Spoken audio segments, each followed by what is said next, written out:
দেখো তোমাদের এই বয়সে কিন্তু ছেলেমেয়েরা কোথাও যদি তুমি একেবারে মনে করো যে বাধা পাও বা কোথাও যদি মনে করো যে সামান্য পরিমাণ তোমার যদি অপমান বোধ করো, অপমানিত হও বা বাবা মা বকলো, এই সময় কিন্তু অনেকের কমন একটাই থাকে যে আমি যদি মারা যেতাম তাহলে কে কি করতো বা আমি মারা গেলে হয়তো সব ভালো হতো। না, এটা তোমার ভুল ধারণা।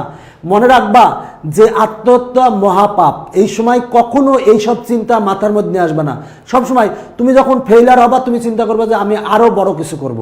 দেখবা যে তখন কিন্তু তোমার মধ্যে আসবে। আর যখনই তুমি এই চিন্তা করবে যে আমি যদি মারা যেতাম, তখন কিন্তু সাথে সাথে শয়তান খপ করে তোমার মাথা চাইপে ধরবে, ধরে তোমার খালি ওই দিকেই নিয়ে যাবে। হ্যাঁ তুই মর, হ্যাঁ তুই মর।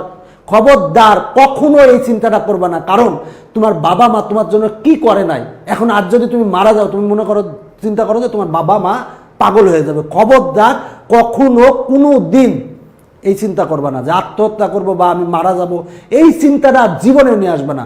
এই চিন্তা যদি নিয়ে আসো জীবনে, তাহলে তুমি কখনো বড় হতে পারবে না। আর এই চিন্তা যখনই তুমি করবা, শয়তান তোমাকে কিন্তু বারবার ফোর্স করবে তুমি এটা করো, কিন্তু কখনো এই চিন্তা নিয়ে আসবে না। কারণ তুমি একবার ফেইলার হতে পারো, একবার তুমি তোমাকে বকাবকি করতে পারে, একবার কেন 1000 বার ফেইলার হও, কিন্তু তুমি আবার নিজেকে চেষ্টা করো, নিজে আবার ঘুরে দাঁড়াতে পারবা। পারবা না এমন কিছু না, মানুষ পারে না এমন কিছু না। চেষ্টা করো, অনেক কিছু করতে পারবা ইনশাল্লাহ।